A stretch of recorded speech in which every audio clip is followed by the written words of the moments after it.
नमः शिवाय ओम नमः शिवाय।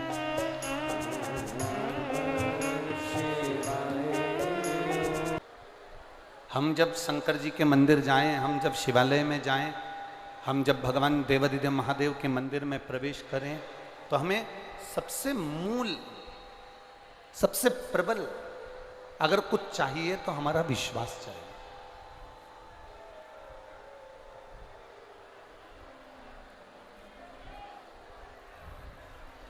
एक लोटा जल जब हम हमारे घर से लेकर जाते हैं, एक लोटा जल जब हम हमारे घर से लेकर मंदिर की ओर पहुंचते हैं, तब आपके मन में ये भरोसा रहना चाहिए, आपके मन में ये विश्वास रहना चाहिए कि मैं केवल जल लेकर शिव जी के मंदिर नहीं जा रही हूं,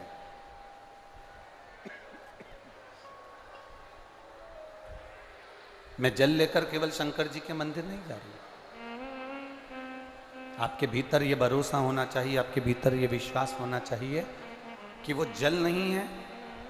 हमारे जैसे सुदामा जी भगवान कृष्ण के पास गए थे, सुदामा जी भगवान कृष्ण के दरवाजे पर गए थे, तो सुदामा जी जब भगवान कृष्ण के दरवाजे पर गए थे तो केवल तंदूल लेकर गए थे, चावल लेकर, तंदूल। और तंदूल लेकर जब सुदामा जी भगवान कृष्ण के पास गए तो सुदामा जी ने भगवान कृष्ण को कुछ भी नहीं कहा, कुछ नहीं कहा। सुदामा जी ने भगवान कृष्ण से यह नहीं कहा कि मुझे 3 लोक का राज्य दे देना। सुदामा जी ने भगवान कृष्ण से यह नहीं कहा कि मुझे इतना धन दे देना। सुदामा जी ने भगवान कृष्ण से यह नहीं कहा कि मुझे राज सत्ता या वैभव दे देना। सुदामा जी तो केवल तंदूल, चावल लेकर गए थे और भगवान कृष्ण ने वो चावल ले लिए, और चावल जब खाए तब भगवान ने 3 लोक का राज्य सुदामा जी को दे दिया।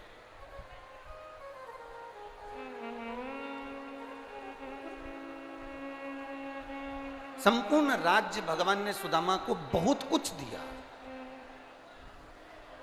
बहुत कुछ। जो जल लेकर शिव जी के मंदिर में जाते हैं, जो जल लेकर शंकर जी के दरवाजे पर जाते हैं, जो जल लेकर भगवान शंकर के शिवालय में जाते हैं, उनको कुछ शिव जी से मांगने की जरूरत नहीं पड़ती। जैसे सुदामा चावल लेकर गए तो भगवान कृष्ण से मांगने की जरूरत नहीं पड़ी, और भगवान कृष्ण ने वो तंदुल मुंह में लेते ही सुदामा को बहुत कुछ दे दिया। उसी तरह जब जल लेकर आप शिव के दरवाजे पर जाएं तो कुछ मांगने की जरूरत नहीं पड़ती। जब आप जल देवादिदेव महादेव को समर्पित करते हो तो महादेव खुद आपका भंडार भर देते हैं, स्वयं दे देते हैं।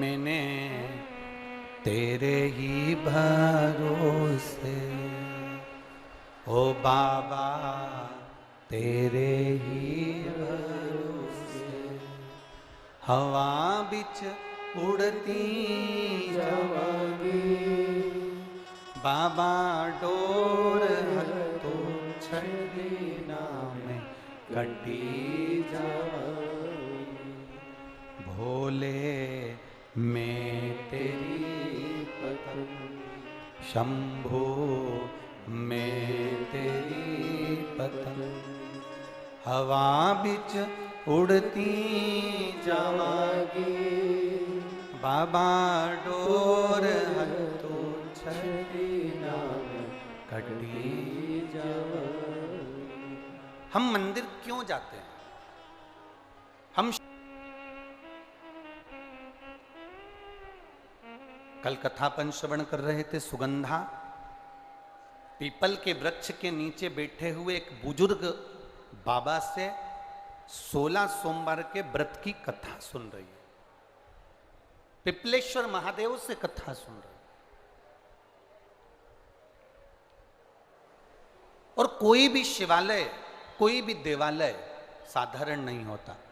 और छिंदवाड़ा महापुराण की कथा कहती है जैसे शंकर अड़भिज्ञ है, अड़भंग है, सहज है, सरल है, एक आनंद की राशि है। शिव एक आनंद की राशि, उसके सम्मुख में दिखावा नहीं है,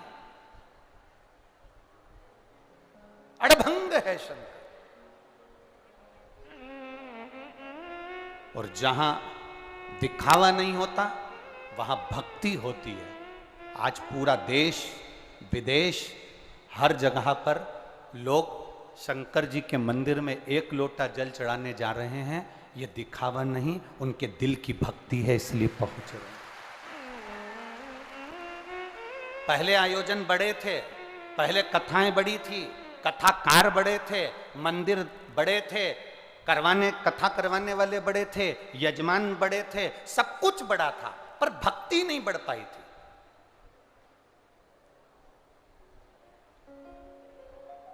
मंदिर सूने पड़े रहते थे।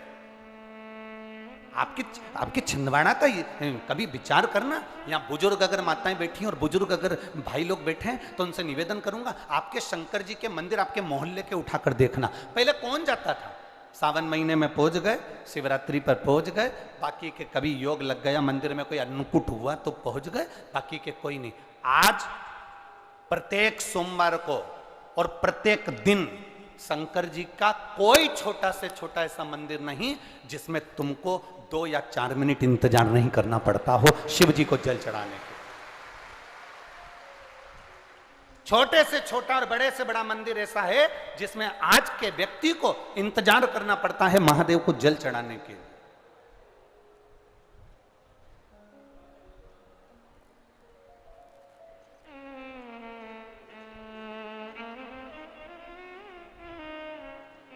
सब मंदिरों में सफाई करने वाले को ढूंढा जाता है, पर महादेव के मंदिर में सफाई करने वाले को भी नहीं ढूंढना पड़ता, वो खुद आता है और कर चले जाता है स्वयं।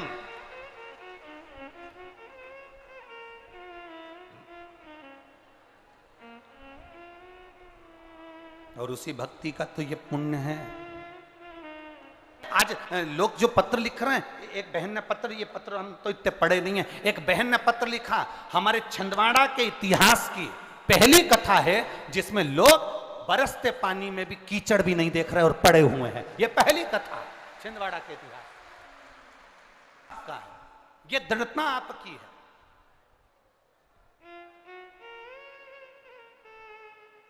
और आप अगर भरोसे के साथ अगर कथा सुन रहे हो ना जीजियों, और मेरे जितने जीजा बैठे हैं उनसे भी निवेदन करूंगा, जितनी विश्वास के साथ, जितनी भक्ति के साथ, जितने भरोसे के साथ आप शिव महापुराण की कथा सुन रहे हो, आपके भरोसे को, आपके विश्वास को एक बात याद रखना, संसार के लोगों पर भरोसा करोगे तो वो टूट सकता है, पर मेरे महादेव पर भरोसा करोगे तो टूटेगा नहीं।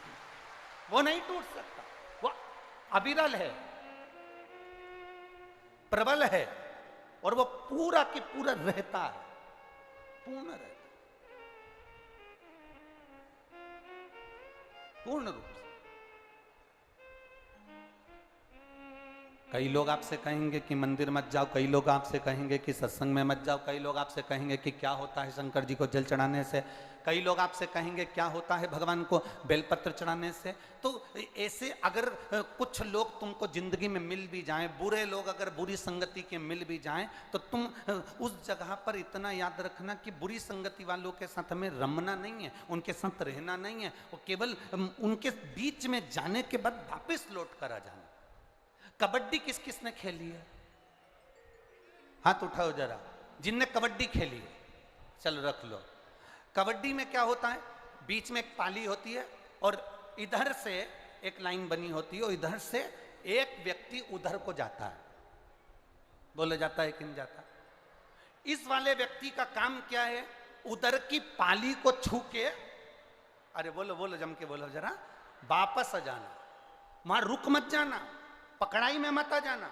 वहां अगर तू ठहर गया तो फिर तू आउट हो गया। उसी तरह कोई मदिरा पीने वाला है, मांसाहार करने वाला है, वेश्यावृत्ति करने वाला है, जुआ खेलने वाला है, गलत काम करने वाला है, झूठ प्रपंच करने वाला है, अगर तुम उसकी पाली में चले भी गए हो तो तू करके छू के वापिस जाओ, पर उसमें रुक मत जाना।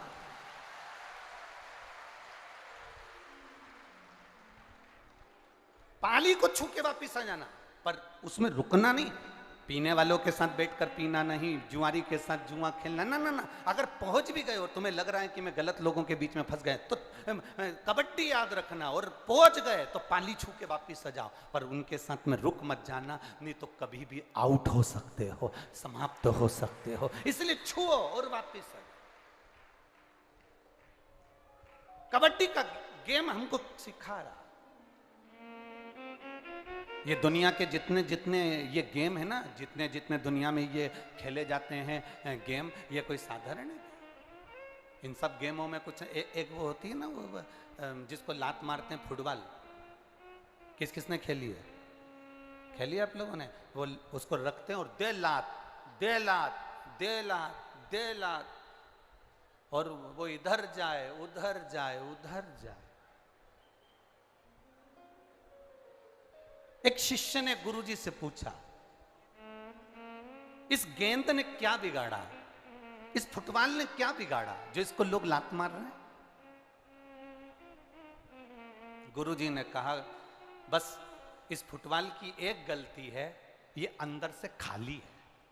अगर ये अंदर से भरी होती तो किसी के बाप में दम नहीं होती कि लात मार दे।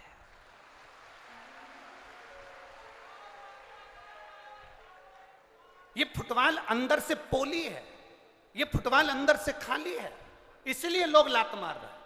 अगर ये फुटबॉल भरी होती, इसमें रेत भरी होती, इसमें पत्थर भरे होते, इसमें कुछ और भरा होता, और इसमें अगर कुछ पक्का भरा होता, तो किसी की सामर्थ्यता नहीं कि कोई एक लात मार दे। भरी हुई चीज में कौन लात मारता है? खाली है, इसलिए लात मारी जा रही है। याद रखना, जब तक ये मन, जब तक ये चित्त, जब तक ये बुद्धि, जब तक ये हृदय खाली रहता है, दुनिया के लोग तुम्हें लात मारते रहेंगे, तुम्हें रुलाते रहेंगे। जिस दिन इसमें शिव भर गया, उस दिन कोई नहीं रुला सकता। जिस दिन इसमें शंकर बैठ गए, जिस दिन इसमें देवादिदेव महादेव विराजमान हो गए, जिस दिन इसमें राम नाम, कृष्ण नाम, शिव नाम अंदर भरा गया, जिस दिन इसमें शिव महापुराण की कथा इस खाली मन के अंदर भरा गई, फिर किसी की सामर्थ्यता नहीं कि कोई आपके मन से, कोई आपके दिल से खेल ले। जिसका दिल परमात्मा की भक्ति से भरा रहता है, उस पे कोई लात नहीं मार सकता, क्योंकि वो भरा हुआ है, मन भरा हुआ है, चित्त भरा हुआ है, उसे कौन लात मारे?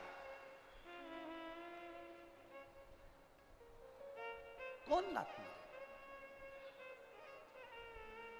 मान लो अगर गलत संगति में पहुंच भी गए हो, तो फिर पाली को छूकर वापिस आ छू। यहां कथा के पंडाल के अंदर जगह बिल्कुल नहीं है, रत्ती भर भी, पर कई लोग आसपास में जितने खड़े हैं, कोई ट्रकों पे चढ़े हैं, कोई बसों पर चढ़े हैं, कोई फायर ब्रिगेड पे चढ़े हुए हैं, कोई बिल्डिंगों पे चढ़े हुए हैं, कोई पेड़ों पे चढ़े हुए हैं। तो हम तो कहेंगे चैनल वालों को भी कि इन लोगों का भी दर्शन आप अवश्य कराया करो जितना बन सके, क्योंकि ये लोग बहुत दूर दूर बैठे हैं और भाव से कथा का रस तत्व ग्रहण कर रहे हैं। भाव से, भाव से। ये कोई सहज है?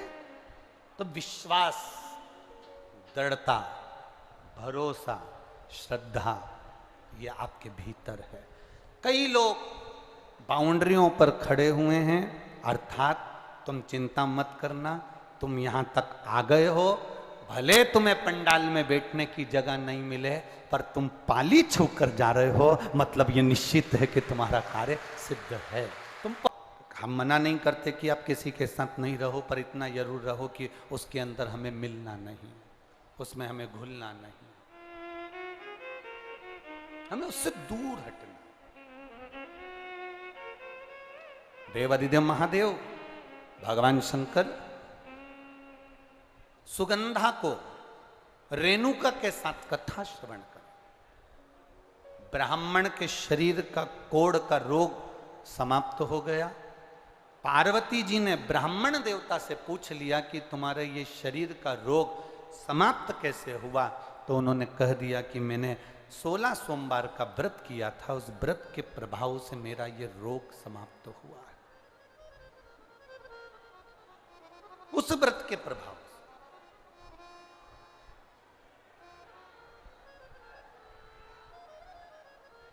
और व्रत का प्रभाव कब होता है, थोड़ा सावधानी से सुनना इस बात के लिए। आज कथा का विराम दिवस है, आपको बाबा से लगन लगाना है और शिव को अपना बनाकर आपको शिव के होना है। दिल से कथा सुनो, बड़े भाव से। व्रत का प्रभाव कब पड़ता है, व्रत का फल कब मिलता है, व्रत का प्रभाव कब पड़ेगा? जिस भगवान का हमने व्रत किया है, जिस भगवान का हमने उपास किया है, हम हर 2 मिनट में, 1 मिनट में, 1 क्षण में हम उस परमात्मा को याद करते रहें जिसका व्रत है। 21,600 श्वास मनुष्य के शरीर से प्रतिदिन निकलती है। कितनी श्वास? 21,600 श्वास मनुष्य के शरीर से प्रतिदिन निकलती है।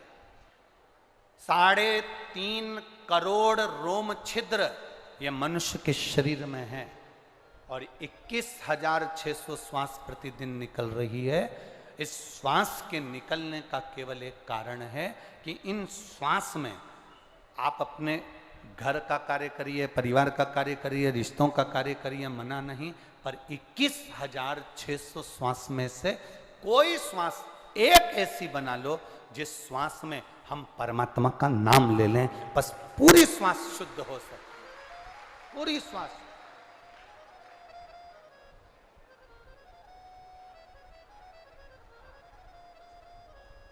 एक व्यक्ति ने प्रश्न किया था,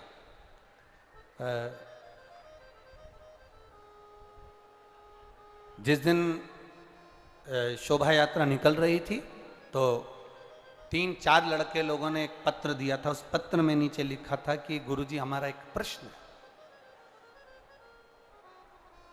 उस प्रश्न में जब शोभा यात्रा की गाड़ी पर उन्होंने पत्र दिया, उसमें पत्र में एक लाइन लिखी हुई थी, गुरुजी हमारा एक प्रश्न है कि 24 घंटे में हम, आप कहते हो कि 1 मिनट भी अगर भगवान का भजन कर लिया तो बहुत है, तो क्या 1 मिनट भजन करने पर 24 घंटे का पुण्य प्राप्त हो जाता है क्या? हम उनसे इतना सा कहना चाहेंगे, हमारे यहाँ का शास्त्रों का, वेदों का, हमारे शास्त्रों का विधान है, भंडारे में इतनी सारी नुक्ति बनती है, भंडारे में इतना सारी पूड़ी बनती है, भंडारे में इतनी सारी सब्जी बनती है, क्या वो पूरी की पूरी सब्जी उठकर, पूरी की पूरी पूड़ी उठकर, पूरी की पूरी नुक्ति उठकर क्या भगवान के सामने जाती है? जम के बोलो जरा। नहीं जाती। कितनी जाती है? एक थाली में लगकर थोड़ा थोड़ा थोड़ा जाता है, भोग लगता है, वापिस आता है, और जो बहुत सारा भोजन है उसमें उसको डाल दिया जाता है। उसी तरह 24 घंटे अगर आप भजन नहीं कर सकते, 1 मिनट अगर आपने भजन करा और उसमें आपने थोड़ा सा पुण्य कमा लिया, तो आपका वो पुण्य 24 घंटे के उस तबेले में डाल दिया जाता है, जिससे सब वो पुण्यमय हो जाए। 1 मिनट का पुण्य आपका जीवन सवार हो जाए। शास्त्र कहते हैं 24 घंटे भगवान का भजन करो। कोई करता है क्या? अरे बोलो तो जम के, कौन करे? तो शास्त्रों ने किया 24 घंटे भगवान का भजन नहीं कर सकते तो कम से कम 12 घंटे करो। 12 घंटे अगर भगवान का भजन नहीं कर सकते तो कम से कम 6 घंटे भगवान का भजन जरूर करो। 6 घंटे नहीं कर सकते तो कम से कम तुम 3 घंटे भगवान का भजन, बोलो बोलो जम के बोलो, करो। 3 घंटा नहीं कर पाओ तो कम से कम 1.5 घंटा भगवान का भजन, बोलो जम के बोलो जरा, करो। 1.5 घंटा अगर भगवान का भजन नहीं कर पाओ तो आधा घंटा भगवान का भजन करो। आधा घंटा नहीं कर पाओ तो 15 मिनट करो। 15 मिनट नहीं कर सकते तो कम से कम 5 मिनट भगवान का भजन करो। 5 मिनट नहीं कर सकते तो कम से कम 2 मिनट भगवान का भजन करो। 2 मिनट नहीं कर सकते तो कम से कम 1 मिनट भगवान का भजन करो। और 1 मिनट भी अगर भजन नहीं कर सकते तो चुल्लू भर पानी में डूब मरो।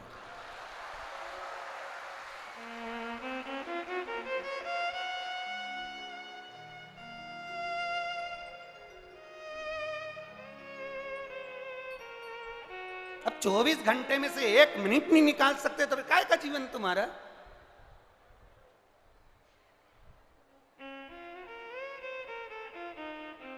बेकार जीवन। कोई ने पूछा कहां गई थी? कथा सुनने गई थी। सुनी? हाउ? क्या क्या सुन के आई? सुनी थी, इधर से सुनी। फिर घर पे क्या लेके आई? कुछ नहीं। जब जा रही थी तो भंडारा चल रहा था ना, उसमें कही थी 2 पूड़ी।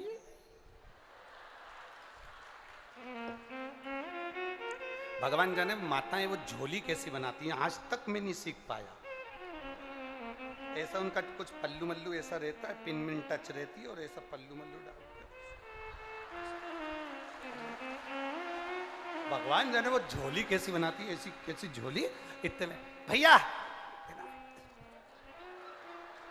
फिर तो यार भैया।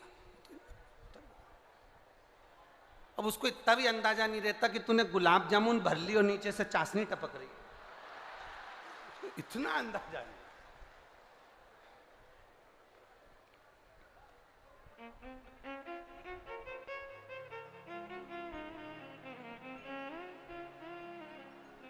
पड़े पूड़ी और नुक्ती और गुलाब जामुन।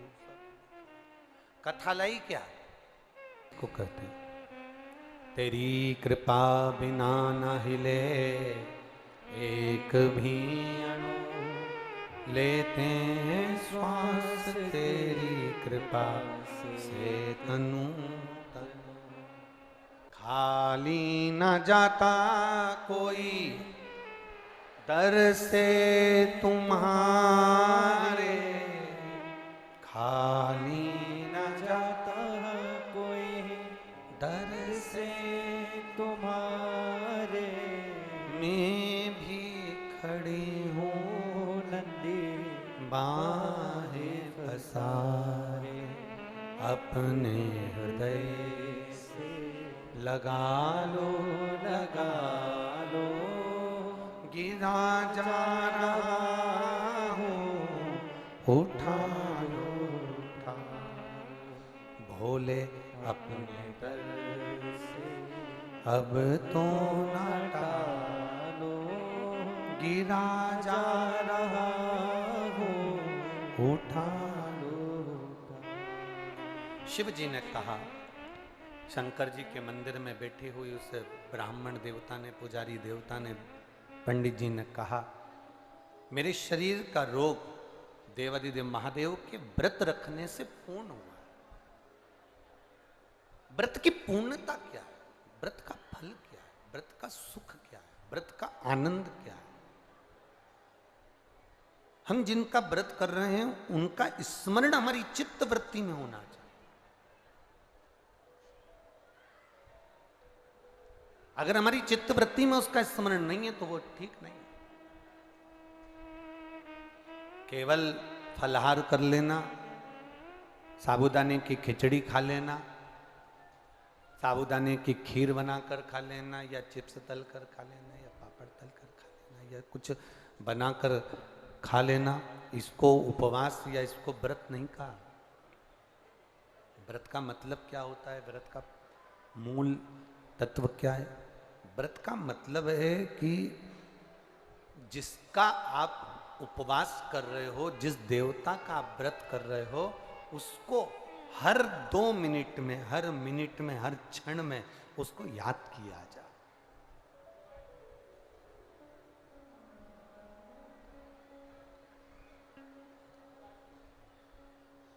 हरतालिका तीज का व्रत करती हो माताएं? कौन कौन करता है? जरा हाथ उठाओ तो। करते हो? रखो। हरतालिका तीज का व्रत करने वाली माताएं कई ऐसी होती हैं, कई के मन में ऐसा आता, आज मेरा व्रत है, मन नहीं लग रहा, शरीर ठीक नहीं, टीवी चालू करके बैठ गई, शरीर ठीक हो गया, मन ठीक हो ना, इसको व्रत नहीं कहा।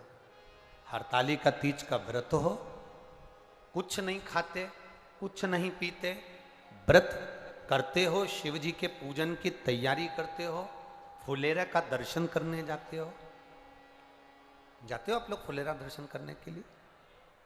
जहां पर भी कितनी जगह जाते हो? 5 जगह पर कहीं फुलेरा बंधा हो हरतालिका तीज के दिन। और जो माताओं ने पिछली वर्ष, या जो बेटियों ने, जो कन्याओं ने, जो बेटों ने फुलेरा का दर्शन करा हो, उनसे पूछना साल भर में बाबा ने तुम पर कृपा करी कि नहीं करी। 5 फुलेरे का हरतालिका तीज के दिन जो फुलेरा बनता है, 5 घर जाओ जहां फुलेरा बंधा है, वहां दर्शन कर जाना चाहिए। तुम्हारा व्रत नहीं है तो भी जाओ, व्रत है तो भी दर्शन, पर फुलेरा का दर्शन करो। जिन जिन के यहां फुलेरा बनता है, आपका व्रत नहीं है, आपके पति से कहो जरा गाड़ी उठाओ, मेरे को फुलेरा का दर्शन करना चाहना। अगर पास में है तो पति से कहो चलो रात का समय, क्योंकि फुलेरा की पूजन रात को, तो चलो हमारे साथ में जरा पैदल पैदल। मोहल्ले की 4 माताएं, 5 माताएं, 5 बेटियां, 10 बेटे इकट्ठे होकर फुलेरा का दर्शन करने चले। हरतालिका तीज का उस फुलेरा का दर्शन जीव का कल्याण करने वाला है। जिन्हें करा उसको मालूम है कि फुलेरा का दर्शन का महत्व क्या है। आप लोग 15 तारीख को जो कथा होगी पुणे सांगवी में, पूना में, आप वो सुनना, उसमें हम वर्णन करेंगे एक एक फुलेरे का, 5 फुलेरे का दर्शन का क्या महत्व, उसका वर्णन पहले भी करा, इस कथा में फिर करेंगे। कह दिया कि मेरा रोग समाप्त हुआ। पार्वती जी ने ब्राह्मण के मुख से सुना, शिव जी के पास जाकर कहती हैं, भोलेनाथ जी से प्रार्थना करती हैं, बाबा गणेश जी का विवाह कर दिया। गणेश जी को प्रथम गिनती में गिना गया, गणेश जी को प्रथम आराधना में लिया गया। तो सदानंद कार्तिकेय जी रुष्ट होकर श्रीशैलम पर जाकर बैठ गए। श्रीशैलम पर सदानंद कार्तिकेय जी जाकर बैठ गए। और सदानंद कार्तिकेय जी जब श्रीशैलम पर जाकर बैठे, उनको राजी कैसे करा? पार्वती जी ने कहा, मैंने ब्राह्मण का कोड़ी का रोग ठीक हो गया तो मैं उस ब्राह्मण से पूछ कर आई हूं उस व्रत का महत्व। मैं अपने बेटे के लिए, मैं अपने पुत्र के लिए, मैं अपने पुत्र के लिए, अपने बेटे के लिए वो व्रत करूंगी। पार्वती जी ने 16 सोमवार का व्रत स्वयं माता पार्वती जी ने सदानंद कार्तिकेय के लिए करा। कार्तिकेय प्रसन्न होकर अपनी माता की गोद में बैठे।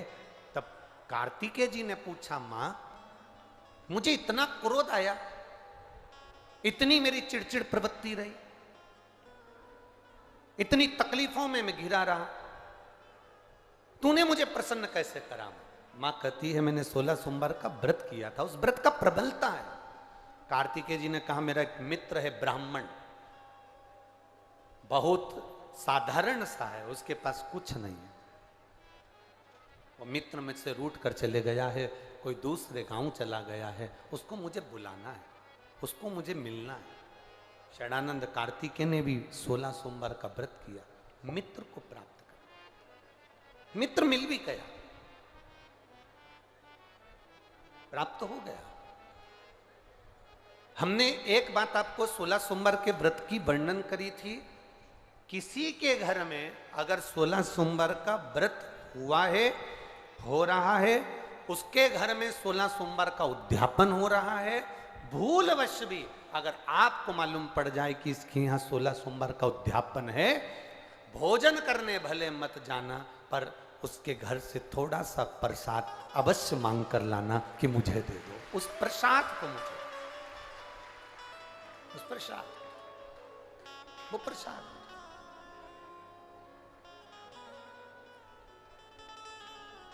वो प्रसाद मुझे दिया जाए, थोड़ा सा दे दे। और केवल एक अंजलि में नहीं, भले वो इतना सा प्रसाद दे, पर अंजलि दोनों होना चाहिए। भैया थोड़ा सा इस प्रसाद का भाव दीजिए, थोड़ा सा सुख मिलेगा, इस प्रसाद का भाव दीजिए। शंभु शरणे पड़ी मांगू घड़ी रे, दुख काटो दया करी ने दर्शन। उस व्रत का मूल आनंद हमें प्राप्त।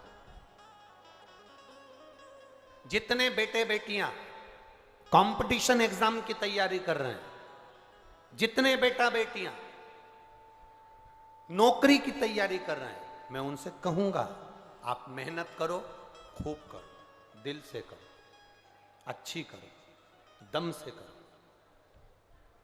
मेहनत में कमी मत आना। उसके साथ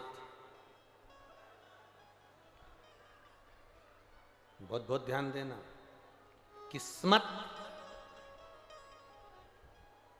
किस्मत मौका देती है।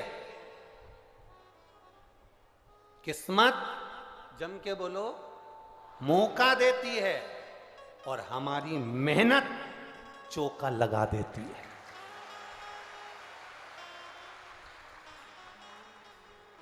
मेरा बेटा बेटियों से निवेदन है, अपनी मेहनत पूरी करना। शंकर भगवान करेंगे क्या?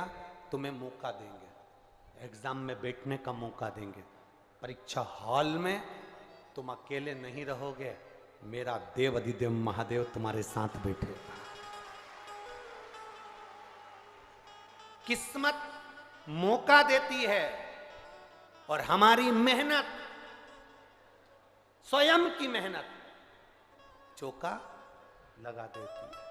हमारे उन्नति की सीढ़ी को चढ़ाने का कार्य हमारी मेहनत करती है। भगवान शंकर तुम्हारे साथ कदम से कदम मिलाकर चलेंगे। ये मत सोचना कि मैंने अगर शिव जी को बेलपत्री लगा दी है या मैंने जल चढ़ा दिया है तो भोलेनाथ लिख के आएंगे ना।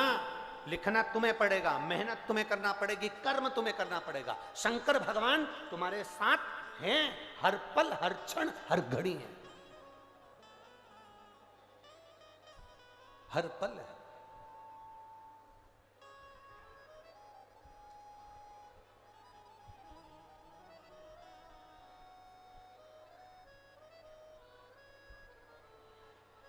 यहां पे रिजल्ट उसके हाथ में। हम मेहनत करें ही नहीं और सोचें कि मिल जाए तो ना।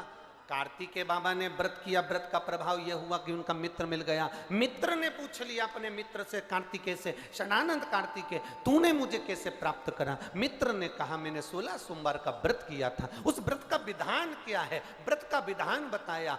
दिन में ये 16 सोमवार का जो व्रत है, प्रथम सोमवार को अब उठा रहे हैं, सावन के महीने से, बैसाख के महीने से, मार्गशीर्ष के महीने से, जिस महीने से पहले सोमवार से इसको उठाया जाए। सुबह स्नान पूजन अर्चना कर कर बड़े आनंद के समय, दोपहर का तीसरा पहर प्रदोष काल के समय पर शंकर भगवान की आराधना करी जाए, शिव जी का शिवलिंग का पूजन करा जाए। पार्थिव शिवलिंग का निर्माण कर कर पूजन कर लो, चाहे अपने घर में जो शिवलिंग है उसका पूजन कर लो। जिस प्रसाद को बनाओगे उसके 3 हिस्से, भगवान की आराधना, पूजन, अर्चना। एक हिस्सा भगवान को समर्पित कर, दूसरा हिस्सा सबको वितरण कर, तीसरे हिस्से का भाग स्वयं ले। शिव जी का चढ़ा हुआ प्रसाद पूरी रात्रि नहीं रखा रहता। खास तौर से 16 सोमवार के प्रसाद को रात भर कभी मत रखना। हम 7 दिन जो बेलपत्र यहां से आप लोगों को, कई लोगों को देते हैं 7 दिन में, 5 दिन 4 दिन जो बेलपत्र आपको मिलती है, तो ये बेलपत्र हम उससे कहते हैं रात भर नहीं रखना है, इसको मिले। तुम्हारे शरीर में कष्ट है, रोग है, बीमारी है, बड़े से बड़ा रोग है, लीवर किडनी कैंसर तक का रोग है, तुम्हें जो बेलपत्री दी गई है उस बेलपत्री को तुम इसी पंडाल में कहीं ना कहीं बैठकर उसको खाकर बाबा की रज को अपने हृदय से लगाकर कह कर जाना, बाबा मुझे ये रोग है, समाप्त आप करना। जब 3 दिन कथा का बस केवल जो आखिरी दिन होता है, विराम का दिन होता है, वो बेलपत्री नहीं खाई जाती, उस बेलपत्री को तो रखा जाता, बाकी के जो बाकी के दिन की बेलपत्र होती है उसको खाते हैं। रात भर शिव पोथी पर चढ़ी हुई बेलपत्र केवल आखिरी के दिन की, विराम के दिन की बेलपत्र ही केवल लाल वस्त्र में रखने की होती है, बाकी के बेलपत्र केवल रोज की खाने की होती है, उसको रखा नहीं जाता, खाया जाता।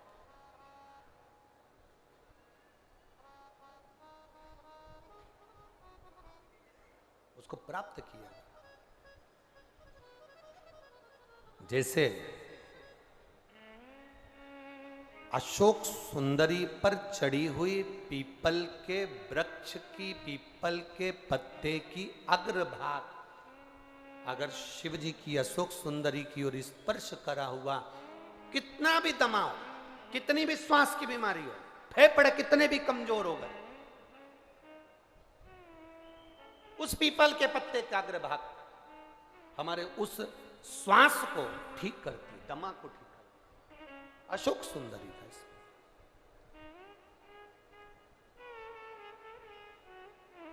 बेलपत्री। अब ब्राह्मण ने पूछा कि तुमने मुझे प्राप्त कैसे करा, का बता दिया, ऐसा ऐसा व्रत है, उसको करो, 17वें व्रत में इसका उद्यापन कर दो। उद्यापन होगा वही प्रदोष काल में, शाम के समय, ठीक है। मान लो 17वें में नहीं कर पाए तो अगला जब तुम्हारे को अच्छा महसूस हो तब करो, पर व्रत का उद्यापन जरूरी है, ठीक है। ब्राह्मण ने सुना, एक पराये गांव में वो व्रत करता करता पहुंच गया, वहां के राजा की लड़की की शादी हो रही थी, राजा ने स्वयंवर रचा था, एक हथनी के सूंड में माला दे दी थी, ये हथनी जिसके गले में माला पहनाएगी विवाह उसी के साथ बेटी का होगा। वो हथनी कौन थी? हथनी कौन थी?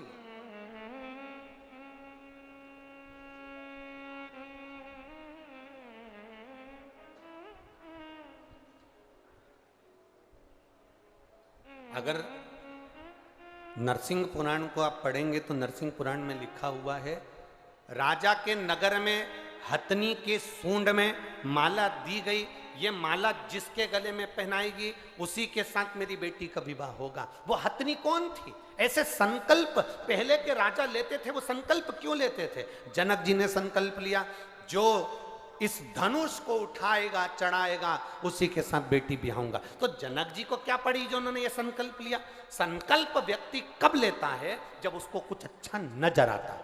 क्या जनक जी ने देखा था? जनक जी ने देखा था कि जनक जी की बेटी माता जानकी जी 4 साल की थी और जनक जी ने अपने गुप्तचरों से, अपने द्वारपालों से कहा था कि आज मैं धनुष का पूजन करने के लिए आऊंगा, धनुष का पूजन करने आऊंगा। धनुष के नीचे गाय का गोबर लाकर लीपा जाए और चौक पूरा जाए, पूजन करी जाए। 10,000 द्वारपाल धनुष को उठाने में लग गए पर धनुष नहीं उठा। आसपास से उनने लीप दिया, पूजन की तैयारी कर दी। इतने में जानकी जी ने आकर देखा, 4 साल की जानकी जी आकर देखती हैं, पूछती हैं द्वारपालों से, काका जी आपने धनुष के नीचे तो लीपा ही नहीं, पिताजी कितने नाराज होंगे। आपने धनुष के नीचे नहीं लीपा, पिताजी नाराज होंगे। हमसे धनुष उठा नहीं। 4 साल की सीता जी ने कहा आपसे धनुष नहीं उठा, लाओ मैं लीप देती हूं। 4 साल की जानकी जी उल्टे हाथ से धनुष उठाई, हाथ में गोबर लेकर जानकी जी ने लीप दिया, धनुष को रख दिया। जनक जी पूजन करने के लिए आए। जनक जी पूजन करने के लिए आए और जनक जी ने पूजन करते समय देखा कि धनुष के नीचे का भाग पहली बार लिपा हुआ है। जनक जी ने पूछा, यह भाग लिपा कैसे? ये किसने लिप दिया? तो द्वारपालों ने कहा ये सीता जी ने जानकी जी ने लीपा। 4 साल की जानकी जी, 4 वर्ष की जानकी, और धनुष उठा लिया। हाँ, बुलाओ सीता जी को। जानकी जी को बुलाया गया और जानकी जी को बुलाकर पूछा गया, बोलो जानकी ये धनुष कैसे उड़ गया? सीता जी ने अपने उल्टे हाथ से धनुष उठाकर सीधे हाथ से लीप कर बता दिया। जैसे लीप कर बताया, जनक जी ने संकल्प ले लिया, मेरी बेटी का विवाह मैं उसके साथ करूंगा जो सीधे हाथ से धनुष उठाएगा, चढ़ाएगा, तोड़ देगा, बेटी उसी के साथ ब्याह दूंगा। जैसे जनक जी ने संकल्प लिया था, वैसे ही शिव महापुराण की कथा कर रही है। एक राजा ने संकल्प लिया कि हथनी जिसके गले में माला पहनाएगी, बेटी का विवाह उसके साथ करूंगा। ये हथनी है कौन? नरसिंह पुराण कहती है। ये कौन हथनी? कहा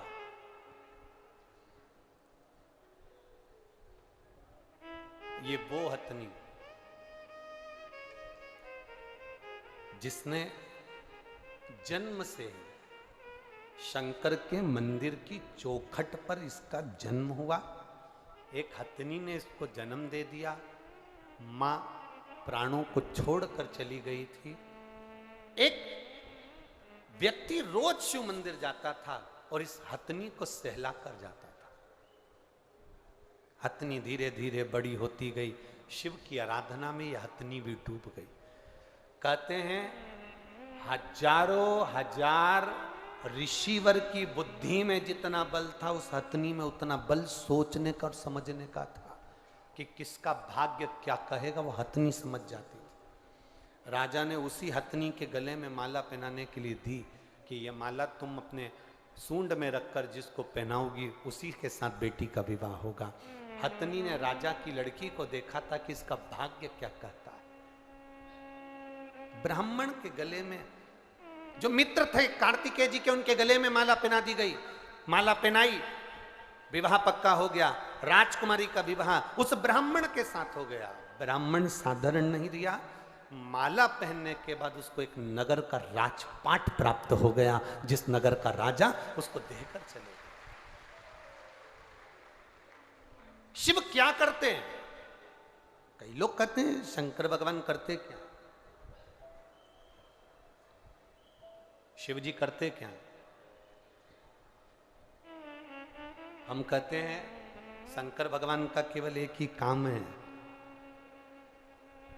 जो लिखा विधाता ने तुम्हारी किस्मत में, जो दुख विधाता ने लिखा, शिव जी का एक काम है।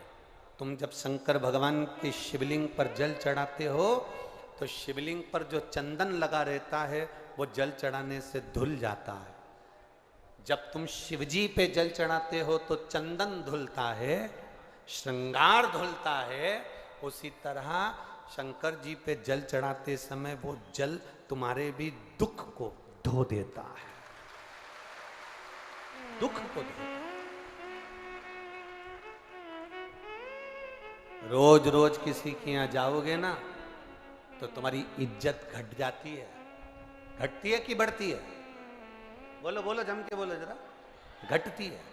रोज रोज किसी के दरवाजे पर जाओगे तो इज्जत घटेगी, पर रोज रोज महादेव के दरवाजे पर जाओगे तो इज्जत बढ़ेगी।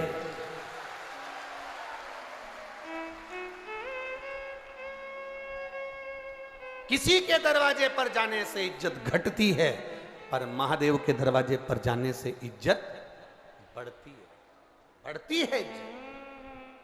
अभी तक तुम जाके देखना, तुम ऐसी रोड पर घूमते रहो, रोज शंकर जी के मंदिर जाना चालू कर दो तो पहले तो लोग कहेंगे हाओ आवारा है नंबर 1 का, बेकार है तो छोरा, बहुत अवल्ला है ये तो, बहुत बेकार है ये तो। छोरे को बेचारे को जो देखो वो एक ही बात के, तो अवल्ला है, ये तो ऐसा है, ये तो वैसा है। और वही छोरा जब रोज शंकर जी के मंदिर जाए और शंकर जी का श्रृंगार करे, शिव जी पे जल चढ़ाए, त्रिपुंड लगा के जब मंदिर से आए तो धीरे धीरे लोगों का कहने का तरीका बदल जाएगा। भैया ये तो रोज मंदिर जाता है, शंकर जी का भगत है, नंबर 1 का भगत।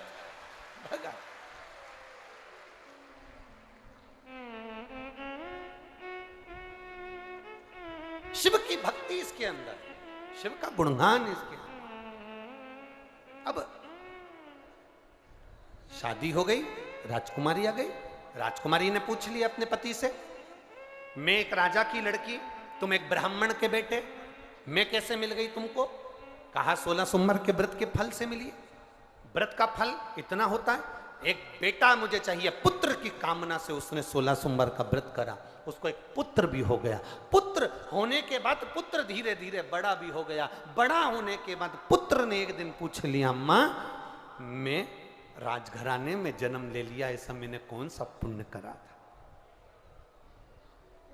कभी आप भी विचार करना, चौराहे पर खड़े हुए भिखारी को देखना, किसी भिखारी को देखना, किसी बीमार व्यक्ति को देखना, किसी बहुत ज्यादा कष्टप्रद व्यक्ति को देखना, और उसको देखकर अपने आप को तुम जरूर देखना, और देखकर महादेव से प्रार्थना करना, बाबा तूने बड़ी कृपा करी, मुझे चौराहे का भिखारी नहीं बनाया, मुझे कुछ अच्छा बनाया।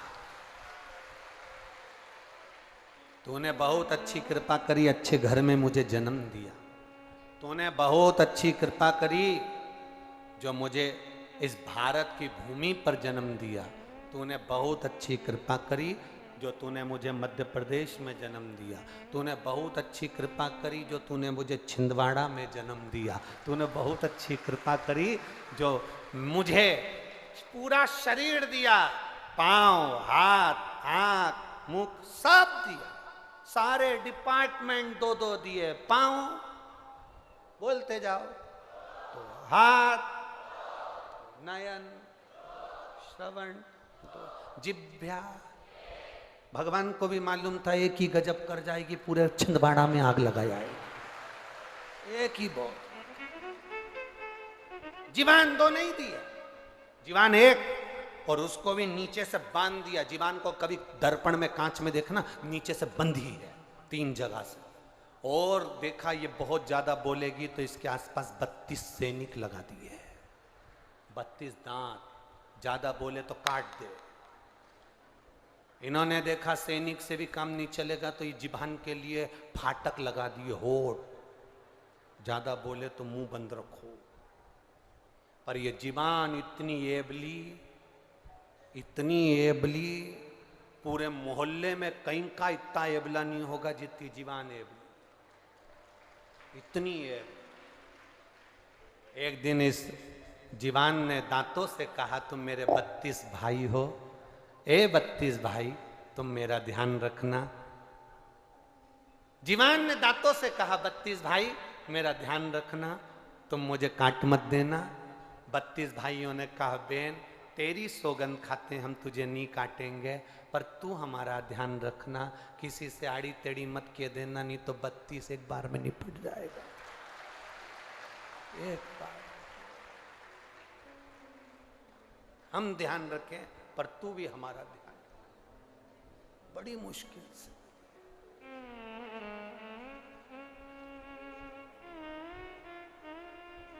वो कहते ना, इस जिह्वा को रोग लगा है, दिन भर चुगली करने।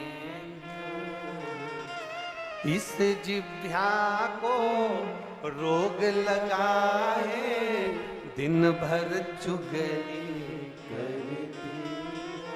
कई की तो ऐसी भी आदत रहती है कि कथा में भी चुगली करती रहेगी। कहीं की को आगे बैठी दिख गई ना तो पीछे वाली, वो देख कमला की बहू बैठी, वो देख वो लीलाबाई की छोरी, ये हर जगह ना जाने कहां से आगे घुस जाती है, पता ही नहीं पड़ता। आ गई साड़ी में पिन लगा के। इस जिह्वा को रोग लगा है, अरे रोज चुगलिया, इन जिह्वा से शिव जी जप लो, सारे रोग मिट, सारे रोग की समाप्ति है, मिट।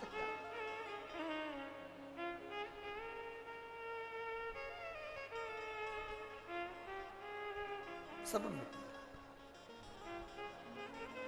आप जितना भजन में चित्त लगाओगे उतनी उतनी आनंद की अनुभूति आपके भीतर होती चली जाएगी, उतना सुख अपनी जिंदगी में मिलता चले जाएगा। क्या करा जाए? बेटे ने पूछा मुझे क्या करना चाहिए? मेरी जन्म अच्छे घर में अगर तुम्हारा जन्म हो जाए, अच्छा घर मालूम है कैसा होता है? अरे जम के तो बोलो, जिसके यहाँ एसी लगा है वो अच्छा घर है, जिसके यहाँ डनलप के गद्दे बिछे हैं वो अच्छा घर है, खूब जोरदार गाड़ी बंगला सो अच्छा घर है? नहीं, अच्छा घर,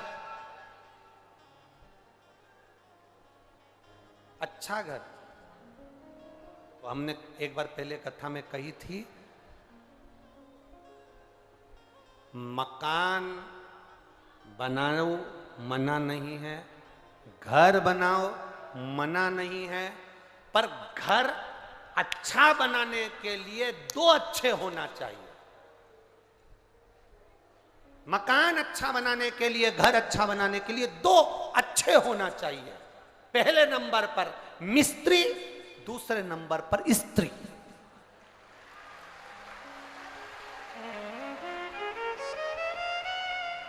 अगर ये दो अच्छे हैं तो तुम्हारा घर अच्छा है। मिस्त्री थोड़ी सी भी मिस्टेक कर देगा तो बाथरूम में पानी भरा की भरा ही रहेगा, झाड़ू लगा लगा के निकालना पड़ेगा, वाइपर से निकालना पड़ेगा। मिस्त्री गड़बड़ होगा तो दीवार में सिड़न आ जाएगी, मिस्त्री गड़बड़ होगा तो खिड़की में से पानी अंदर घुस जाएगा। और अगर स्त्री थोड़ी भी अगर गड़बड़ निकली गई तो तू दुकान छोड़ के घर कभी नहीं आएगा, ये निश्चित है। घर अच्छा बनाने के लिए दो जरूरी है, एक मिस्त्री और दूसरी स्त्री। स्त्री अच्छी हो और मिस्त्री थोड़ा बहुत गड़बड़ भी होगा तो चल जाएगा, मकान अपना है। पर ये जगदम्बा अच्छी होना चाहिए, नहीं तो दिन भर चंद्र घंटा बनकर ये ठीक जरूर, नहीं तो रोज सुबेरे से लेके शाम तक आरती गाते रहोगे, अम्बे तू है जगदम्बे काली, जय हो छिंदवाड़ा वाली, हम सब उतारे तेरी आरती। तेरे घर के बच्चों पे भीड़ पड़ गई,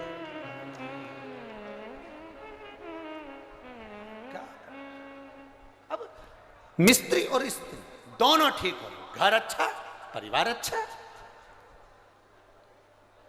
अच्छे घर में अगर जन्म हो जाए, अच्छा घर से मतलब ये नहीं कि फ्रिज ने, कूलर ने, वॉशिंग मशीन ये नहीं, ये ने वो, कुछ नहीं। झोपड़े में भी रहो तो बस जहां जिसके साथ रह रहे हो, परिवार में जितने लोग रह रहे हैं, सबका दिल अगर खुश है, सास भी प्रसन्न, बहू भी प्रसन्न, बेटा भी प्रसन्न, नाती पंती सब प्रसन्न है, तो झोपड़े में भी सुख है। यहाँ कई लोग बैठे होंगे जिनके घर में पहले मेहमान आते थे तो एक ही दो कमरे का तो मकान होता था, उसी में दरी बिछा के, गद्दा बिछा के और सो जाते थे। पहले तो कई कई माताएं तो ऐसी भी हैं जिनके घर में रुई के गद्दे नहीं होते थे, तो टाट का गद्दा सिल के उस पर साड़ी की खोल चढ़ा के उस पे सो जाते। मेहमान एक हॉल के अंदर सारे मेहमान, जो आता था वहीं रहता, जो आता वहीं सोता। धीरे धीरे तुमने सोचा मकान छोटा पड़ता, मकान बड़ा कर लिया, जितना बड़ा मकान होते चले गया मन छोटा होते चले गया। अब बड़ी बहू सोचती है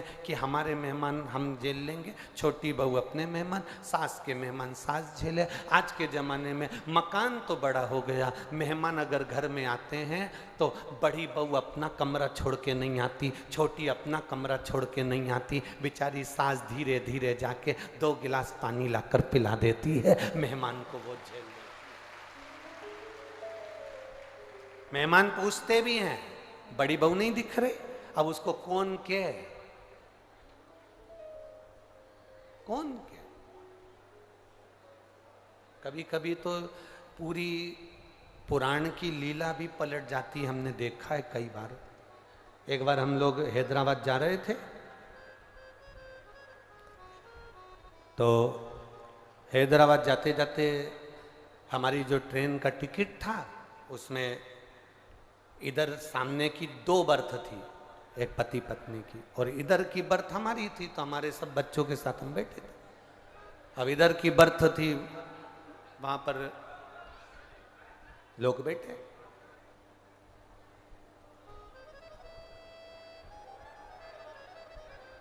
थोड़ी देर बाद वहां पर एक नागपुर से कुछ लड़के चढ़ गए, और लड़के चढ़े, और लड़के ने चढ़ते से देखा कि महाराज तो धोती पहन के बैठे हैं, तो उन्होंने पूछा, आप कथा करते हो? हमने कहा आप कथा करते हो? बहुत पहले की बात है, 15-20 साल पहले। आप कथा करते हो? हाँ। लड़कियां भी थी उन लड़कों के साथ, नागपुर के बच्चे थे। थोड़ा उन्होंने कहा ठिठोली कर ले महाराज जी से। फिर कहा आप कथा करते हो? हमने कहा नहीं, कथा करने वाले के 2 सींग होते हैं। इतने में लड़कियां हंसकर कही, महाराज जी आपको बुरा लग गया। हमने कहा हमको बुरा नहीं लगा, हमारा एक क्वेश्चन है, आप उसको सॉल्व कर सकते हैं? हमने कहा क्या क्वेश्चन है, बताओ। तो उन्होंने कहा हमारा क्वेश्चन ये है कि भगवान ने हाथ दिए, पाँव दिए, सब दिया, पर भगवान ने जो ये कान दिए भगवान ने, तो सुनाई तो ये 2 छेदों से देता है, फिर भगवान ने ये क्यों बनाया? जब सुनाई तो छेदों से देता है, अपन कोई शोर होता है तो ऐसे कानों में उंगली डाल लेते हैं, शोर बंद हो जाता है, फिर भगवान ने ये क्यों बनाया? हमने कहा इतना सा प्रश्न तुम्हारे प्रोफेसर से पूछ लेते जिस कॉलेज में पढ़ते। नहीं, आप बताओ भगवान ने ये क्यों बनाया? हमने कहा देख बेटा, भगवान का नाम चतुर नारायण है, उसको मालूम है जब तेरा बुढ़ापा आएगा तो चश्मे का स्टैंड कहां से लाएगा, उसको मालूम है। अब रोज रोज बुढ़ापे में तू चश्मा बांधेगा और छोड़ेगा तो नहीं, इसलिए भगवान ने ये चश्मा रखने के लिए स्टैंड दिया, यहाँ रख ले। उसने कहा महाराज जी हर हर महादेव। हमने कहा जय श्री शिवाय। कभी कभी लीला पलट जाती, कभी कभी चित्र विचित्र हो जाता। मांगा शिव तत्व को, मांगा शंकर की उदारता को, मांगा शंकर की करुणा को। अब अच्छे घर में जन्म लेना का मतलब ये नहीं कि बहुत गाड़ी बंगला जमीन जायदाद सोना चांदी पीतांबर हीरा मोती सब हो। अच्छे घर में जन्म लेने से मतलब है घर में जितने सदस्य रह रहे हैं वो एक दूसरे का आदर करें, सम्मान करें, और सब मिलकर कभी कभी एक साथ बैठकर भगवान का भजन करें, तो समझ लो वो अच्छा घर है, वो अच्छा घर है जहां हम रह रहे। ना राम नाम लीनो ओ तूने भरी जवानी में, तू डूब के मर जा रे चुल्लू भर। ये जिसके यहाँ भगवत स्मरण होता हो, भजन होता हो, वो घर घर आनंद।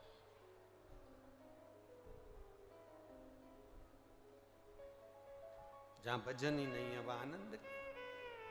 बेटे ने अपनी माता से पूछा, माँ इतने अच्छे घर में मेरा जन्म हुआ, मैंने करा क्या था? अगर अच्छा हाथ मिल जाए, नेत्र अच्छे हैं, शरीर अच्छा है, कोई बीमारी तुमको नहीं है, तुम अपने आराम से 2 रोटी कमा रहे हो और खा रहे हो, तो दुनिया के सबसे सुखी व्यक्ति तुम हो, दुनिया के सबसे प्रसन्न जीव आप हो, आनंदित जीवा। भगवान को धन्यवाद दिया करो, मैं अच्छे घर में जन्मा, मेरे को अच्छा सुख दिया। अब बोले, माँ मुझे भी 16 सोमवार का व्रत कर। घर में जो बच्चा बच्ची होते हैं, बेटा बेटी होते हैं, वो भी कहते हैं माँ एक बार मुझे भी पशुपति व्रत करना। माँ मुझे जन्माष्टमी का व्रत करना है, पशुपति व्रत करना है, शिवरात्रि का। बच्चे भी कहते हैं हम भी करेंगे। माता पिता को चाहिए कि उस बच्चे से कहें कि करो व्रत, मना नहीं है, करो।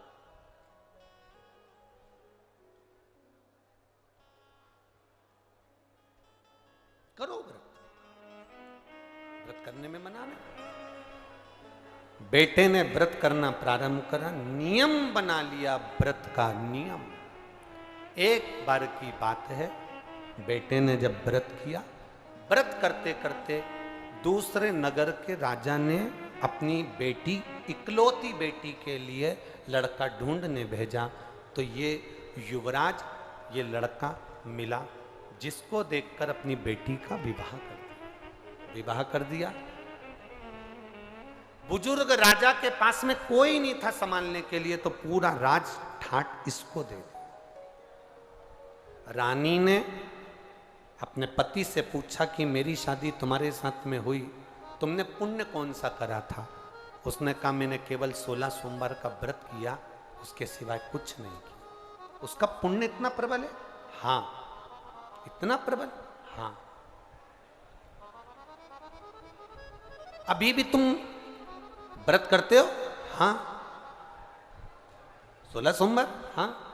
एक बार 16 सोमवार का व्रत का कार्य था, पति ने अपनी पत्नी से कह दिया कि पूजन का सामान लाकर दे दो। शिव महापुराण की कथा यहां तक वर्णन करती है, पशुपति व्रत करो तो अपने हाथ से प्रसाद बनाओ, पशुपति व्रत करो तो अपने हाथ से थाली लगाओ। शंकर भगवान की हरतालिका तीज का व्रत करो, चाहे पशुपति व्रत करो, चाहे शिवरात्रि का व्रत करो, अपने हाथ से पूजन की थाली लगाना चाहिए, जमाना चाहिए, अपने हाथ से पूजन की थाली को तैयार करना चाहिए। दिया बाती सब अपने हाथ से, अपने हाथ। और आज हम कहने में पीछे नहीं हटेंगे, एक बात जरूर आपसे कहेंगे, अगर आप स्वीकार करेंगे तो। पशुपति व्रत करने वाली माताओं से निवेदन है, आप जो मंदिर में 6 दिए लेकर जाती हो, उस 6 दिए में जो बत्ती बनाकर ले जाती हो, वो बत्ती बाजार की बनी होने की अपेक्षा रुई से अपने हाथ से बनाकर लेकर जाना, फिर पशुपति व्रत का फल मिले कि ना मिले बताना जरूर। बाजार की बनी बनाई बत्ती, यहां तक पशुपति व्रत में हमने यहां तक कहा कि बाजार का प्रसाद नहीं, अपना बनाया हुआ प्रसाद रखो। बोला था कि नहीं बोला था? जितनी माताएं बेटी बोलो जरा जम के, बोला है ना? अपने मीठे चावल बना लो, हलवा बना लो, खीर बना लो, जो 3 हिस्से कर सको वो बना, अपने हाथ से सिद्ध करो। 6 दियों में जो बत्ती रखो वो भी अपने हाथ से बटी हुई, अपने हाथ से बनी हुई। बाजार की रखोगे, फल कितना मिल रहा है हमको नहीं मालूम, पर एक बार इस शिव महापुराण के कहने से अपने हाथ से रुई को बटकर बत्ती बनाकर 6 दिए में रखकर प्रसाद रखकर पशुपति नाथ का व्रत जब करो, 6 दिए जमीन पर रखकर 5 दिए प्रज्वलित कर कर, 1 दिया जो बिना जला है उसको थाली में रखकर प्रसाद का 1 हिस्सा वापस लेकर जब अपने दरवाजे पर दिया लगाओ, अपनी हाथ से बनी हुई बत्ती 5 मंदिर में, 1 अपने दरवाजे पर जब तुम लगाओगे, उसका जो फल मिलेगा आपको सोच से परे होगा, उसका एक आनंद ही दूसरा।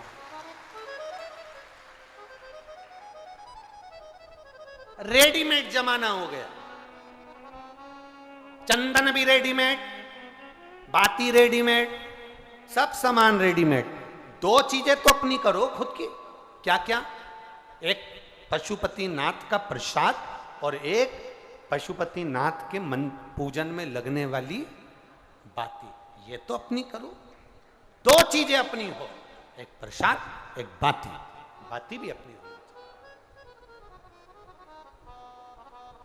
बाती अपनी हो। कितना सुंदर प्रसंग है। स्कंद पुराण का यह प्रसंग आपने पहले भी सुना होगा। एक बुढ़िया के घर में बच्चे नहीं हुए, एक बुढ़िया के घर में उसके बेटे के यहां संतान नहीं हुई, पोते का मुंह नहीं देखा उसने, दुखी रहती थी, सबको गाली देती थी, सारे देवताओं को गाली देती थी, संतों को गाली देती थी, सबको गाली। कोई संत उसके यहां मांगने चले जाए तो वो मारने दौड़ती थी। बुढ़िया एक दिन पोछा लगा रही थी, एक संत उसके यहां मांगने के लिए आ गए। बुढ़िया ने पोछा लगाते लगाते वो पोछा ही उठा के संत को फेंक के मार दिया। ले ये रख ले। पोछा लगाने का पोछा फेंक कर मारा। उस पोछे को संत ने उठाया, धोया, धुलवाया, धुलवा कर उस पोछे को धुलवाने के बाद उसकी जो चिंदी थी उसको मट कर दिया लगा दिया। आज मालूम नहीं था संत को कि शिवरात्रि है, मालूम नहीं पड़ पाया, उसने बस दिया लगा दिया, भगवान के आगे नहीं, बस प्रकाश करने के लिए उसने दिया लगाया था। जिस झोपड़े में रहता था वहां शिवलिंग था, वहीं पर दिया लगाकर बैठ गया। इतने में बाबा देव अधिदेव महादेव ने कहा, सुनो संत देव, जिस स्त्री ने तुमको ये पोता दिया, हमारे यहां पोछने वाले को पोता कहते हैं, जिस स्त्री ने ये पोछा, ये पोता दिया, उसका दिया कपड़ा मेरे सामने प्रकाश करा है, इसलिए मैं उसके घर में पोता देता हूं। ये पोते का प्रमाण, मैं पोता दे रहा हूं उसके घर। एक पोछे का कपड़ा भी हमको फल दे जाता है। अपने हाथ से आप लोगों ने पशुपति व्रत करे हो और आपको लगता है कि मैंने व्रत करे थे, मेरा काम नहीं हुआ, एक बार अपने हाथ से बाती को मट कर भगवान के सामने 5 पशुपति व्रत कर कर देखिए। रानी से कहा कि मेरा पूजन का सामान भेज देना, अपने हाथ से हरताली का तीज की पूजन की तैयारी करो, अपने हाथ से फुलेरे का स्मरण करो, अपने हाथ से पूजन का साहित्य तैयार करो, अपने हाथ। अब संतान, अब यहां उसने अपनी रानी से कहा मुझे सामान ला दो, रानी ने नौकरानी के हाथ, दासी के हाथ सामान भेज दिया पूजन का। आकाशवाणी हो गई, तेरी रानी ने शिव का अपमान कर दिया, इसको बाहर निकाल दिया गया, दर बतर ठोकर खाती रही। शिव का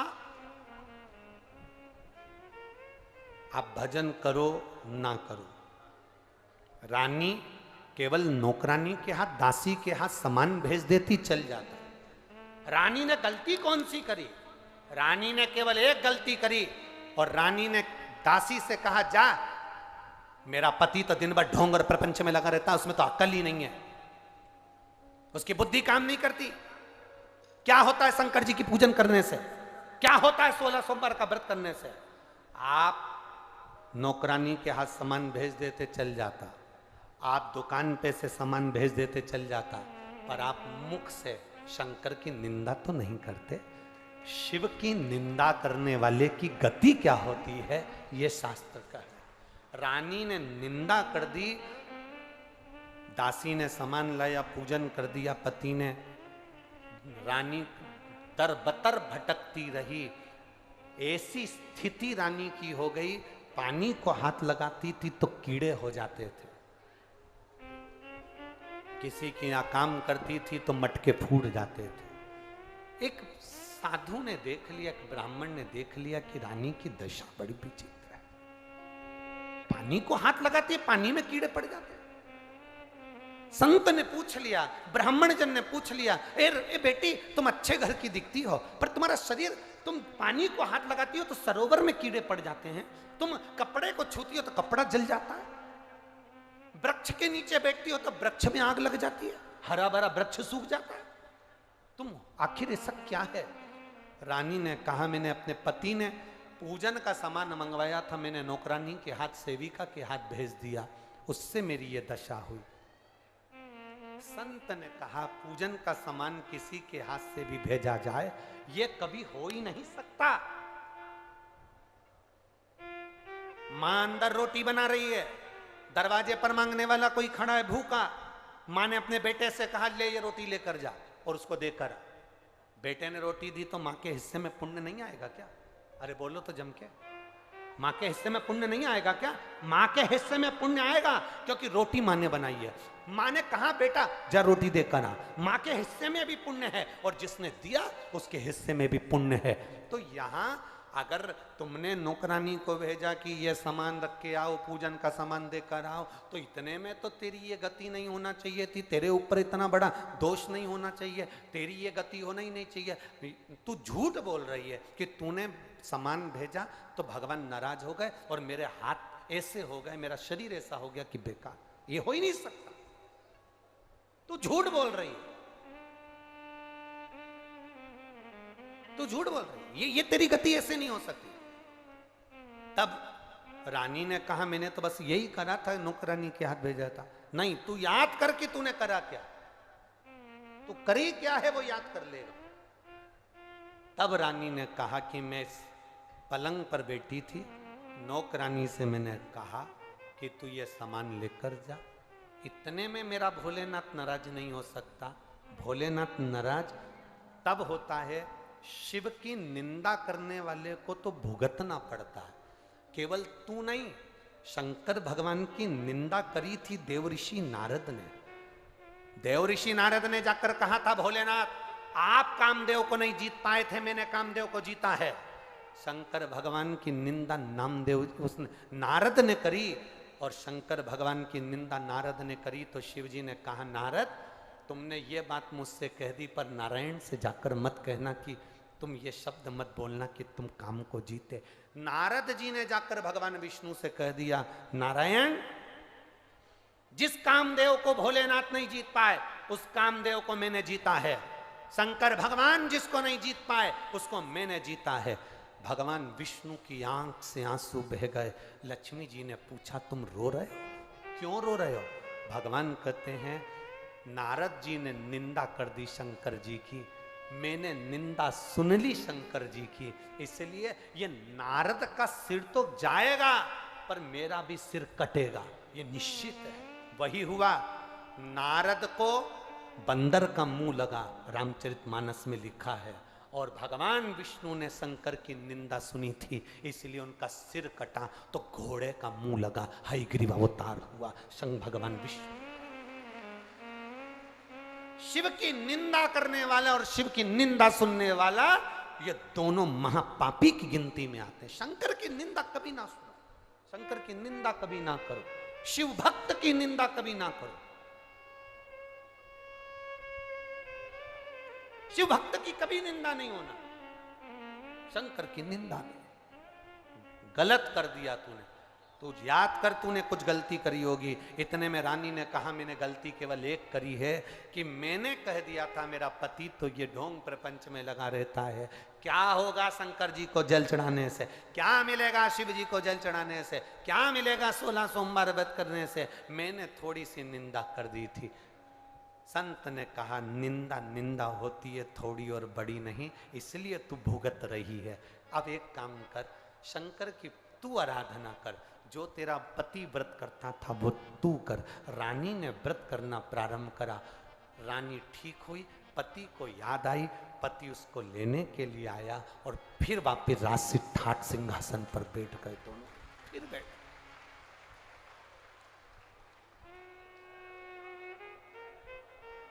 इसीलिए शिव महापुराण की कथा कहती है, तत्व ग्रहण कराते हुए कहते हैं, चंचुला प्रथम सोमनाथ जी का वर्णन किया गया है। जिन चंद्र को काया का रोग हुआ, बाबा देवादिदेव महादेव का भजन कर काया का रोग ठीक हुआ, सोमनाथ जी के रूप में शिव जी विराजे। अगला वर्णन आया है श्री मल्लिकार्जुन का। षणानंद कार्तिकेय को माता पार्वती शिव जी रिझा कर लेकर आए तो भगवान मल्लिकार्जुन के रूप में विराजमान। फिर अगला वर्णन है महाकाल। दूषण नाम के राक्षस का संहार करने के लिए भगवान कालाधिपति बनकर विराजमान, महाकालेश्वर के रूप में। अगला वर्णन आया है श्री ओमकारेश्वर का। बिंद नामक पर्वत ने तप कर कर भगवान शिव को राजी करा तो भगवान विंध्याचल पर ओमकारेश्वर के रूप में विराजमान। अगला वर्णन है श्री केदारनाथ। नर नारायण ने तप कर कर भगवान शंकर को यहाँ पर विराजमान किया। फिर अगला वर्णन आता है भीमा शंकर का।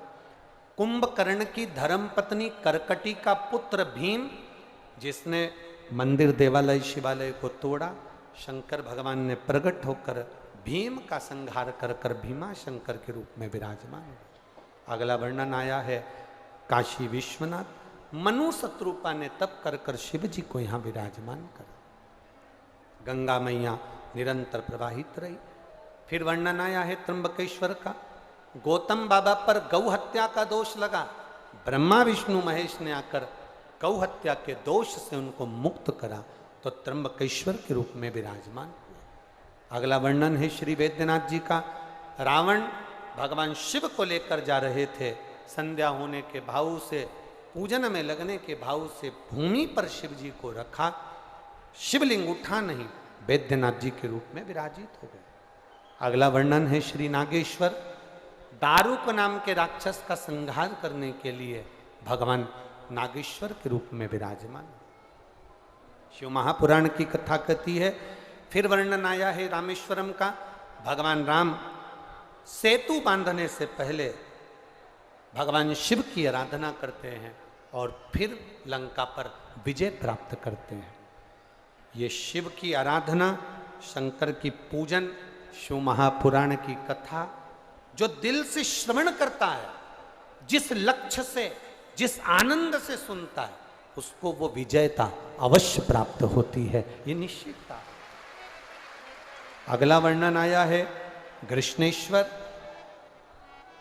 सुधर्म नाम के ब्राह्मण की 2 पत्नी थी, सुदेहा घूष्मा। सुदेहा के घर में संतान नहीं थी, घूष्मा के घर में औलाद थी। घूष्मा ने अपने बच्चे को सुदेहा को दे दिया था। सुदेहा ने पाल पोस कर बड़ा करा, पर एक दिन शादी होने के बाद बेटे की पत्नी को मालूम पड़ा मेरी असली सास तो घूष्मा है। सुदेहा को पूछना बंद कर दिया। जब सुदेहा को पूछना बंद करा तब क्रोध आ गया सुदेहा को। सुदेहा ने अपने बेटे के टुकड़े टुकड़े कर दिए और टुकड़े टुकड़े कर कर एक कपड़े में बांध कर तालाब में फेंक दिए। घूष्मा का नियम था प्रत्येक सोमवार को शिव जी के शिवलिंग का निर्माण करना, प्रत्येक दिन शिवलिंग का निर्माण करना, पूजन कर कर विसर्जन करना। तालाब में विसर्जन करने गई, मन में भाव आया मेरे बेटे को बहुत दिन से नहीं देखा, तो वो बेटा मरा हुआ 1 हफ्ते पहले का तैरता हुआ बाहर आया तो भगवान कृष्णेश्वर के रूप में विराजमान हो गए। ऐसा 12 ज्योतिर्लिंग का चरित्र तुमरुका जी चंचुला देवी को श्रवण कराते हैं। भाव से चंचुला देवी इस पावन चरित्र को श्रवण करती है। जैसे ही चंचुला देवी ने चरित्र को श्रवण करा, बिंदुक प्रेत योनि से छूट गया और बिंदुक प्रेत योनि से छूटकर तुरंत देव योनि को प्राप्त हो शिव के धाम में चला गया।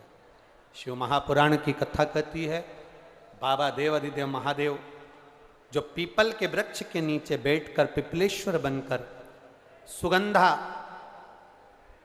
और रेणुका को जो 16 सोमवार के व्रत का भाव वर्णन कर रहे थे, वो कथा को दिल से श्रवण कराकर कहते हैं सुनो सुगंधा, जो संसार सागर में मनुष्य इस भूमंडल पर मेरा भजन करता है, शिव तत्व का स्मरण करता है, सुगंधा रेणुका जो शंकर के इस 16 सोमवार व्रत का आनंद पाता है, पशुपति व्रत का आनंद पाता है, हरतालिका तीज के व्रत का आनंद पाता है, वो मेरे ही धाम को जाता है, शिव तत्व को प्राप्त कर लेता है। ऐसी पवित्र कथा सुनकर देवाधिदेव महादेव जो ईश्वर जी गोरा जी बने थे, उन्होंने अपने मस्तक से बेलपत्र उतार कर शिव पोथी को समर्पित कर दी।